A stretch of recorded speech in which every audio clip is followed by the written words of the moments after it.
This scares me a little bit. It's also very convenient to find the red box. This is a DVD rental machine. Y'all have these? Sorry. Okay, this is a very US type thing. This is a thing at the grocery store that you get at $2 and it gives you a brand new DVD for overnight. And you just bring it back to the store. It's sort of replacing the video store a bit, for sure. What do you think about this? What story does this tell?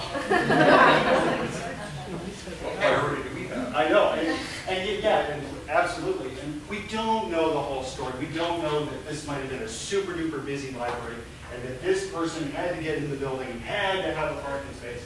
But what story does that tell to the users? Michael Casey and I write a column called The Transparent Library in Library Journal. These things scare us. Lockdown library websites held captive by IT or the PR department. I have a little bit of experience with that one. Technology decisions and plans without staff buy-in.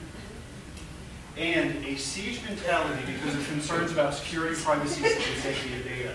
How easy is it when we're having those conversations for somebody around the table to say, well, we can't do that, security. And then we just say, security, everybody shuts up. Privacy, Okay, this really scares me. As Graham said in the introduction, I was in Australia almost a year ago now, wow. Came back and found that my public library that I pay taxes to had voted, sent it to the board and gotten the okay to block all access to my space and Facebook in the library. Why, you may be wondering? Because the teens were loud. Because they were loud.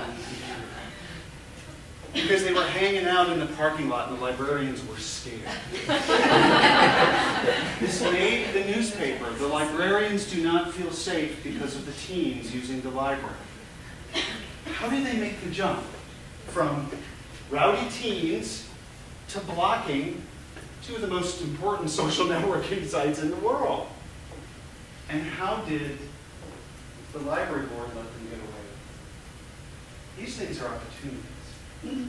On any given day, 36% of folks in America consult Wikipedia. Sorry, more than a third, yeah. On any given day, typical day, 8% of online Americans have consulted Wikipedia. Okay? That says to me that we have a great opportunity to have a presence on Wikipedia, right? I get to talk to librarians a lot, and I say, have you updated your Wikipedia page for your library or for your university? Have you been here? I couldn't find the Information Studies School page on Wikipedia. I think you all might want to throw one of those up, maybe? Wouldn't that be a wonderful assignment for a class to do? Faculty, any faculty in the room? Can I The number one source that people use to choose their higher education is Wikipedia. If you're not there, you're choosing not to be a choice. Yeah. So that would be something you guys could work on this page, the School of Information Studies, link to it, and there you've got a good thing. 115 million people visit Facebook a month, and Mishawaka Public turned it off. Citizen journalism. We are walking around armed with cell phone cameras and taking pictures and uploading them to the web. A young man went into a department store somewhere in the States and found a mess in the dressing room, put it on his blog, it got picked up by a customer service blog and got national attention. We're in the age of the citizen journalist, where the Church of the Customer blog said 156 million Americans are running around with cell phones and they're documenting everything. There was a super duper fancy dinner in one of the swanky hotels in Chicago, and I teach right outside of Chicago. All the bigwigs were in this room talking about how wonderful things are going for the city of Chicago. And a rat came out of one doorway, big banquet hall, and went out the other door. And they caught it on video. And of course, it's everywhere online within hours. And then there's Starbucks. Starbucks is very interesting. especially in the United States, they're trying so hard to be the third place. The place that people go to when they're not at work and they're not at home. A place where they will gather and have the Wi-Fi and download music and have good coffee and just be together. Very interesting to watch what they're doing. It's very interesting to watch what they're doing online too. Create your own Starbucks card, or you can customize it to exactly what you want.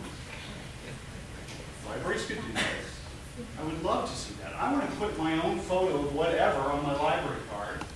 So every time I pull it out, I have a little, ooh, yeah, that's that photo I chose. Indeed.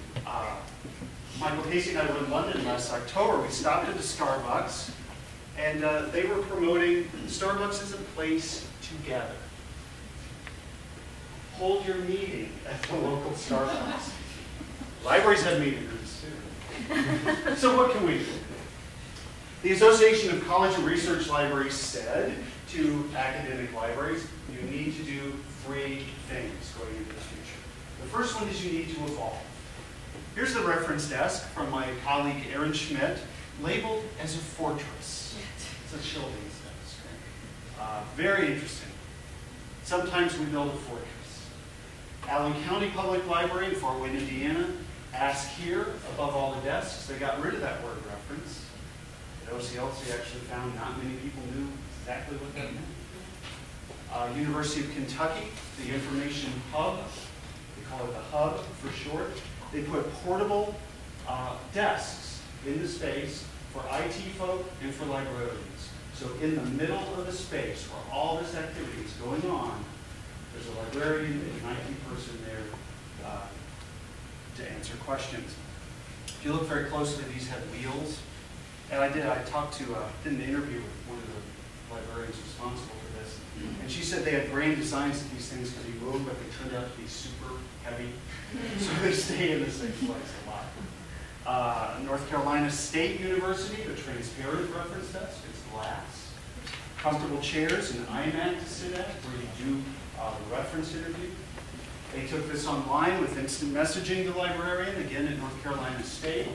And they launched a page for the Learning Commons built in Drupal, which we heard about during the student presentations. Drupal, open source content management system. This is a skill I think a lot of you may find yourselves learning very soon, because libraries seem to be moving this way for creating some of their web presence. They pulled modularly, they pulled in Flickr photos, electronic discussion boards, this wonderful computer availability, sort of live updating chart. Over here we have a webcam message board, and they will circulate to the students laptops, cameras, camcorders, iPods, etc. So they're meeting the needs of the students with technology, as well as circulating technology, as well as being present to help folks.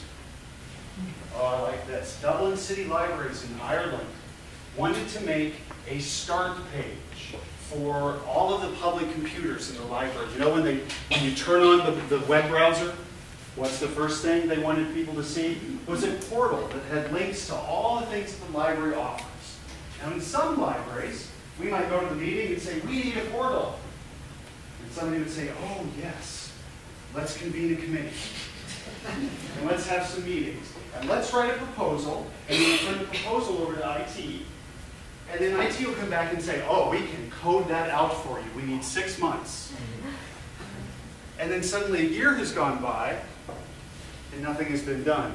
Edward Byrne is a librarian at Dublin. He said they chose PageFlakes, pageflakes.com, just a simple RSS portal, Web 2.0 site, because of ease of use and the time it would take to set it up. They were able to do it in 2 or 3 days instead of that long amount of time.